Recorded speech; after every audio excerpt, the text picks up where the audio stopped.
ಇನ್ನು ನಮ್ಮ ರಾಜ್ಯದ ವಿಚಾರಕ್ಕೆ ಬರೋದಾದ್ರೆ ಕಲಬುರಗಿಯಲ್ಲಿ ಸಿಲಿಂಡರ್ಗಾಗಿ ಸರತಿ ಸಾಲು ಬುಕ್ ಮಾಡಿದ್ರೂ ಕೂಡ ಮನೆಗೆ ಸಿಲಿಂಡರ್ ಬರ್ತಾ ಇಲ್ಲ ಅಂತ ಜನ ಆಕ್ರೋಶವನ್ನ ವ್ಯಕ್ತಪಡಿಸ್ತಾ ಇದ್ದಾರೆ. HP ಗ್ಯಾಸ್ ಏಜೆನ್ಸಿ ಎದುರು ಸಿಲಿಂಡರ್ಗಾಗಿ ಕ್ಯೂ ನಿಂತಿದ್ದಾರೆ. ಸುಡು ಬಿಸಿಲಿನಲ್ಲೂ ಕೂಡ ಕ್ಯೂ ನಿಂತಿದ್ದರೂ ಸಿಲಿಂಡರ್ ಸಿಗ್ತಾ ಇಲ್ಲ. ನಮ್ಮ ಕೆಲಸ ಕಾರ್ಯ ಎಲ್ಲ ಬಿಟ್ಟು ಗ್ಯಾಸ್ ಏಜೆನ್ಸಿ ಮುಂದೆ ನಿಂತಿದ್ದೀವಿ, ಆದ್ರೂ ನಮಗೆ ಸಿಲಿಂಡರ್ನ ಕೊಡ್ತಾ ಇಲ್ಲ ಅಂತ ಜನ ಆಕ್ರೋಶವನ್ನ ವ್ಯಕ್ತಪಡಿಸ್ತಾ ಇದ್ದಾರೆ. ಮನೆ ಬಾಗಿಲಿಗೆ ಸಿಲಿಂಡರ್ ಬರುತ್ತೆ ಅಂತ ಹೇಳ್ತಾ ಇದ್ರು ಕೂಡ ಬುಕಿಂಗ್ ಮಾಡಿ ವಾರ ಆದ್ರೂ ಬಂದಿಲ್ಲ ಅನ್ನುವಂಥ ಆಕ್ರೋಶ ಜನರದ್ದು.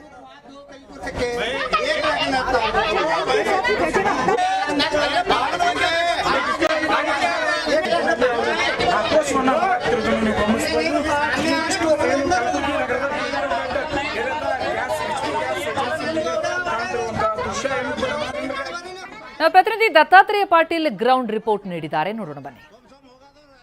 ಇರಾನ್ ಮತ್ತು ಇಸ್ರೇಲ್ ಮಧ್ಯೆ ನಡೀತಾ ಇರತಕ್ಕಂಥ ಯುದ್ಧದ ಪರಿಣಾಮದಿಂದ ಸದ್ಯ ಭಾರತದಲ್ಲೂ ಕೂಡ ಕಮರ್ಷಿಯಲ್ ಸಿಲಿಂಡರ್ಗಳ ಅಭಾವ ಸೃಷ್ಟಿಯಾಗಿತ್ತು. ಸಾಕಷ್ಟು ಹೋಟೆಲ್ಗಳು ಕೂಡ ಬಂದಾಗಿದ್ವು. ಆದರೆ ಸದ್ಯ ಡೊಮೆಸ್ಟಿಕ್ ಸಿಲಿಂಡರ್ಗಳಲ್ಲೂ ಕೂಡ ಸಾಕಷ್ಟು ಪ್ರಮಾಣದ ವ್ಯತ್ಯಯ ಕಂಡು ಬರ್ತಾ ಇದೆ.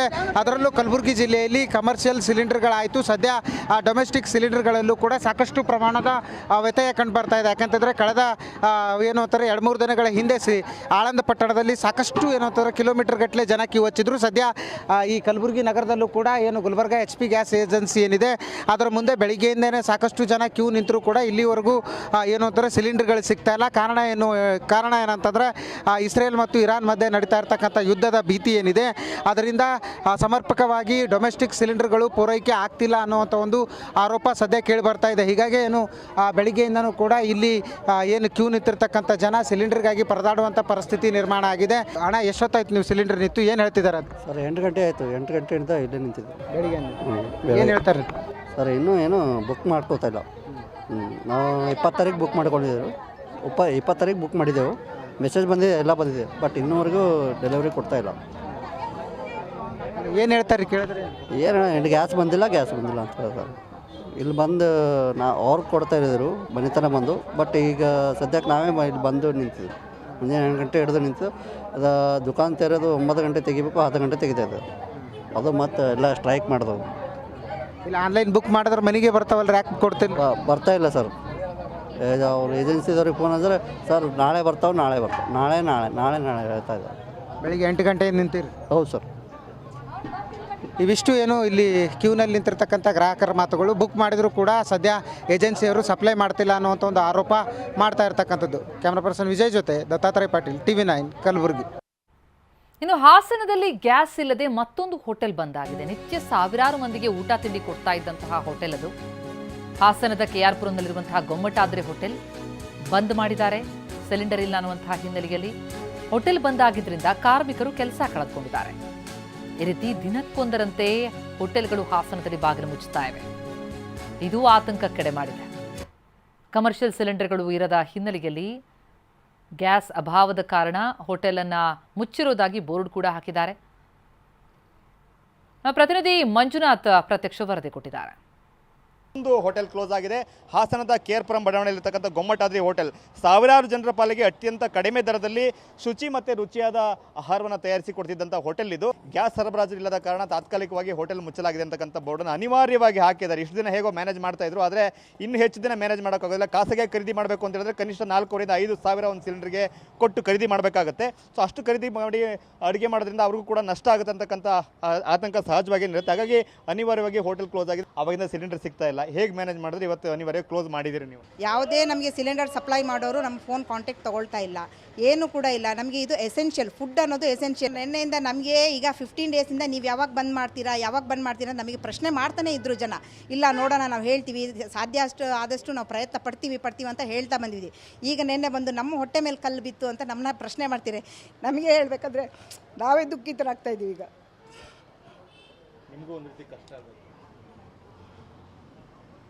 ನಮಗೆ ಇದು ವಿವರಣೆ ಮಾಡಲಿಕ್ಕೆ ಕಷ್ಟ ಆಗ್ತದೆ. ಆದರೂ ನಾವು ಧೈರ್ಯ ಮಾಡಿ ನಾವು ಇದು ಗ್ಯಾಸನ್ನು ಕೈ ಬಿಟ್ಟು ನಾವು ಸೌದೆ ಒಲೆಗೆ ನಾವು ಹೋಗ್ತಾ ಇದ್ದೀವಿ, ಇಲ್ಲಿಂದ ಶಿಫ್ಟ್ ಆಗ್ತಿದ್ದೀವಿ. ಸೊ ಸಾಧ್ಯವಾದರೆ ಜನರೆಲ್ಲ ನಮಗೆ ಗ್ರಾಹಕರು ಸಹಕರಿಸಿದೆ. ನಾವು ಇನ್ನು 4-5 ದಿನ ಟೈಮ್ ಕೊಟ್ಟರೆ ನಾವು ಶೀಘ್ರದಲ್ಲಿ ನಾವು ಸೋಮವಾರದಿಂದ ಒಲೆ ನಿರ್ಮಿಸಿ ನಾವು ಆಹಾರ ತಯಾರಿಸಿ ನಮ್ಮ ಗ್ರಾಹಕರಿಗೆ ಯಾವುದೂ ನಾವು ಅವ್ರಿಗೆ ನಿರೀಕ್ಷೆಯನ್ನು ಹುಸಿಗೊಳಿಸದೆ ನಾವು ಅವರನ್ನು ಸಂತೃಪ್ತಿಗೊಳಿಸ್ತೀವಿ ಅಂತ ನಾವು ಹೇಳಲಿಕ್ಕೆ ಇಷ್ಟಪಡ್ತೀವಿ. ಕ್ಯಾಮ್ರಾಮನ್ ಮಹೇಶ್ ಜೊತೆ ಮಂಜುನಾಥ್, KB, TV9 ಹಾಸನ.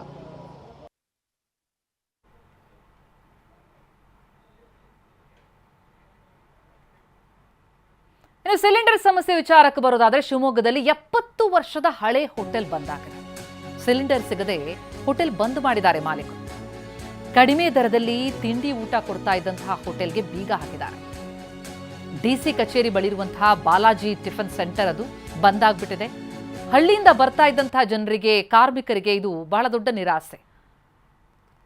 ದೂರದ ಇರಾನ್ ಇಸ್ರೇಲ್ನಲ್ಲಿ ಆಗ್ತಾ ಇರುವಂತಹ ಯುದ್ಧ ನಮ್ಮ ಅಡಿಗೆ ಮನೆಗಳಿಗೂ ಕೂಡ ಅದರ ಬಿಸಿ ತಟ್ಟಿದೆ. ಅದರಲ್ಲೂ ಪ್ರಮುಖವಾಗಿ ಹೋಟೆಲ್ಗಳಿಗೆ ಕಮರ್ಷಿಯಲ್ ಸಿಲಿಂಡರ್ನ ಪೂರೈಕೆ ಸಮರ್ಪಕವಾಗದ ಹಿನ್ನೆಲೆಯಲ್ಲಿ ಬಂದಾಗಿವೆ ಹೋಟೆಲ್ಗಳು. ನಮ್ಮ ಪ್ರತಿನಿಧಿ ಗ್ರೌಂಡ್ ರಿಪೋರ್ಟ್ ನೀಡಿದ್ದಾರೆ, ನೋಡೋಣ ಬನ್ನಿ.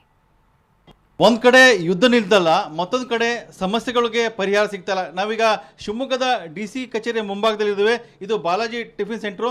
ಸುಮಾರು 70 ವರ್ಷಗಳ ಹಳೆ ಬಾಲಾಜಿ ಟಿಫಿನ್ ಸೆಂಟರ್ ಹೋಟೆಲ್ ಇದು.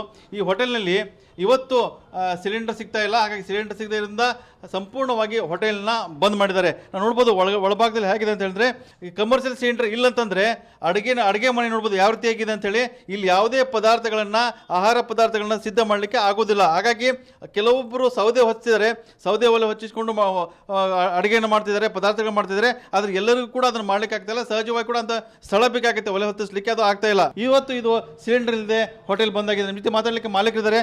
ಸರ್, ಇವತ್ತು ಸಿಲಿಂಡರ್ ಸಿಗ್ತಾ ಇಲ್ಲ. 3-4 ಸರ್ತಿ ಹೋಗಿ ಕೇಳಿದರೆ ಅವ್ರು ನಮಗೆ ಕೊಡ್ತೀವಿ ಹೇಳ್ತಾರೆ, ಅದಕ್ಕೆ ಕೊಡೋದಿಲ್ಲ. ನಾವು ಇವತ್ತಿಂದ ಹೋಟ್ಲ್ ಕ್ಲೋಸ್ ಮಾಡಬೇಕಾಗತ್ತೆ. ಇಷ್ಟು ದಿವಸ ನಾವು ಒಂದು ಸ್ವಲ್ಪ ಅರ್ಧ ದಿವಸ ಮಾಡಿ ಏನೋ ಒಂಥರ ಗಿರಾಕಿಗೆ ತೃಪ್ತಿಪಡಿಸ್ತಾ ಇದ್ವಿ. ಆದರೆ ಈಗ ನಮಗೇನು ಮಾಡೋಕ್ಕೆ ಸಾಧ್ಯ ಇಲ್ಲ. ಆದರೆ ಇವತ್ತಿಂದ ಕ್ಲೋಸ್ ಮಾಡ್ತೀವಿ. ಇಲ್ಲಿ DC ಆಫೀಸು, ಕೋರ್ಟು ಎಲ್ಲ ಲಾಯರ್ ನಮ್ಮ ಹೋಟ್ಲ್ ಮೇಲೆ ಡಿಪೆಂಡ್ ಆಗಿರೋದು ಜಾಸ್ತಿ. ಈಗ ನಿಮ್ಮ ಹೋಟೆಲ್ ತುಂಬಾ ಫೇಮಸ್ಸು, ಸುಮಾರು 70 ವರ್ಷ ಹಳೆ ಹೋಟೆಲ್ ಇದು. ಇಲ್ಲಿ ಏನೇನು ತಿಂಡಿಗಳು ತುಂಬಾ ರುಚಿ ತಿಂಡಿ ಇತ್ತು, ಜನ ಎದಕ್ಕೆ ಬರ್ತಿದ್ರಲ್ಲಿ? ತಿಂಡಿ ಯಾವ ತಿಂಡಿಗಳು ತುಂಬಾ ಫೇಮಸ್ಸು? ಇಡ್ಲಿ ವಡೆ ಸಾಂಬಾರು ನಮ್ಮದು ಭಾರಿ ಫೇಮಸ್ ಸರ್. ಗೊತ್ತಾಯ್ತಾ? ಆಮೇಲೆ ದೋಸೆ ಬೆಣ್ಣೆ ದೋಸೆ, ಆಮೇಲೆ ರೈಸ್ ಐಟಮ್ ಕೆಲವು ಇರುತ್ತೆ. ಎಲ್ಲರೂ ನಮ್ಮ ಹೋಟ್ಲು ಹುಡ್ಕೊಂಡು ಬರ್ತಾರೆ. ಎಲ್ಲ ಹೋಟ್ಲು ಬಿಟ್ಟು ನಿಮ್ಮ ಹೋಟ್ಲಿಗೆ ಬರ್ತೀವೋ, ಬೆಳಗ್ಗೆ ನಿಮ್ಮ ಹೋಟ್ಲು ತಿಂದೇ ಇದ್ದರೆ ನಮ್ಗೆ ಸಮಾಧಾನ ಆಗೋದಿಲ್ಲ ಅಂತ ಹೇಳ್ತಾರೆ. ಅಷ್ಟು ಫೇಮಸ್ ನಮ್ಮದು. ನಾವು ಗ್ರಾಹಕರಿಗೆ ಸೇವೆ ಕೊಡಬೇಕಾಯಿತು, ಆ ಸೇವೆಯನ್ನು ಕೊಡೋಕ್ಕಾಯ್ತು ಅಂತೇಳಿ ಮಾಲಕರು ಹೇಳ್ಕೊತಾ ಇದ್ದಾರೆ. ನಮ್ಮ ಜೊತೆ ಮಾತಾಡಲಿಕ್ಕೆ ಹೋಟೆಲ್ ಸಿಬ್ಬಂದಿ ಇದ್ದಾರೆ. ನೋಡ್ಬೋದು, ಬೆಳಗ್ಗಿಂದ ಸಂಜೆವರೆಗೆ ಜನ ತುಂಬ್ತಾ ಇದ್ರು ಈ ಹೋಟೆಲ್ನಲ್ಲಿ. ಈಗ ತುಂಬ ಖಾಲಿ ಆಗಿದೆ, ತುಂಬ ಸ್ತಬ್ಧ ಆಗಿದೆ. ಕಾರಣ ಅದೇ ಗ್ಯಾಸ್ ಪ್ರಾಬ್ಲಮಿಂದ. ಹಾಗಾಗಿ ಮತ್ತು ಇಲ್ಲೆಲ್ಲ ತಿಂಡಿ ಇಲ್ಲೇ ಇಷ್ಟಪಡೋದು, ಲಾಯರ್ಗಳು ಆಗಲಿ ಯಾರೇ ಆಗಲಿ, ಹೊರಗಡೆ ಜನ ಆಗಲಿ. ಬೆಳಗ್ಗೆ ಹೊತ್ತು ಪಾರ್ಸಲೆಲ್ಲ ಹೋಗುತ್ತೆ ನಮ್ಮ ಚೆನ್ನಾಗೆ. ಅದ್ರ ಕಡೆ ನಮಗೂ ತಲೆ ಕೆಟ್ಟೋಗೈತೆ, ಕೆಲಸ ಇಲ್ಲ, ಏನು ಮಾಡೋದಪ್ಪ ಅಂತಂದು. ಈ ಸಿಲಿಂಡರ್ ಒಂದು ಸಿಕ್ಬಿಟ್ರೆ ನಮಗೆ ಒಳ್ಳೇದಾಗುತ್ತೆ. ಕಾರ್ಮಿಕರು ಕೂಡ ದೊಡ್ಡ ಪೆಟ್ಟು ಬೀಳ್ತಾ ಇದೆ. ಒಂದು ಕಡೆ ಕಮರ್ಷಿಯಲ್ ಸೆಂಟರ್ ಸಿಗದ್ರಿಂದ ಮಾಲೀಕರಿಗೆ ಪೆಟ್ಟು ಬೀಳ್ತಾ ಇದೆ. ನಮ್ಮ ಜೊತೆ ಮಾತಾಡಲಿಕ್ಕೆ ರೆಗ್ಯುಲರ್ ಬರುವಂಥ ಗ್ರಾಹಕರ ಜೊತೆ ಇದ್ದಾರೆ. ಈ ಬಾಲಾಜಿ ಟಿಫಿನ್ ಸೆಂಟರ್ ತುಂಬ ಫೇಮಸ್ಸು. ಈ ಹೋಟೆಲ್ ಇವತ್ತು ಬಂದಾಗ್ಬಿಟ್ಟಿದೆ, ಸಿಲಿಂಡರ್ ಸಿಗ್ತಾ ಇಲ್ಲ. ಸರ್, ಇಲ್ಲಿ ನಾವು ತುಂಬ ವರ್ಷದಿಂದ ಇಲ್ಲಿ ಬಂದು ಟಿಫನ್ ಮಾಡ್ತಾಯಿದ್ದೀವಿ. ಮನೇಲಿ ತಿಂದರೂ ಕೂಡ ಬಂದು ಇಲ್ಲಿ ತಿಂತೀವಿ, ಯಾಕೆಂದರೆ ಅಷ್ಟು ರುಚಿಕರವಾಗಿರುತ್ತೆ. ಇದು ತುಂಬ ಹಳೆ ಹೋಟ್ಲು. ಈಗ ನಮಗೆ ಹೋಟ್ಲು ಬಂದಾಗಿರೋದ್ರಿಂದ ತುಂಬ ಬೇಜಾರಾಗ್ತಾ ಇದೆ. ಸಿಟಿಗೆ ಬಂದಂಥ ಏನು ಗ್ರಾಹಕರಿದ್ದಾರೆ, ಆ ಗ್ರಾಹಕರಿಗೆ ತಿಂಡಿ ಬೇಕು, ಊಟ ಬೇಕು, ಅದು ಸಿಗ್ತಾ ಇಲ್ಲ. ಅನೇಕ ಹೋಟೆಲ್ಗಳು ಬಾಗಿಲು ಬಂದಾಗ್ತವೆ. ಇದು ಬೇಸರವನ್ನು ಕೂಡ ಹೊರಹಾಕ್ತಿದ್ದಾರೆ. ಕ್ಯಾಮ್ರಾಮನ್ ರವಿಕುಮಾರ್ ಜೊತೆ ಬಸವಗಣ್ವಿ, TV9 ಶಿವಮೊಗ್ಗ.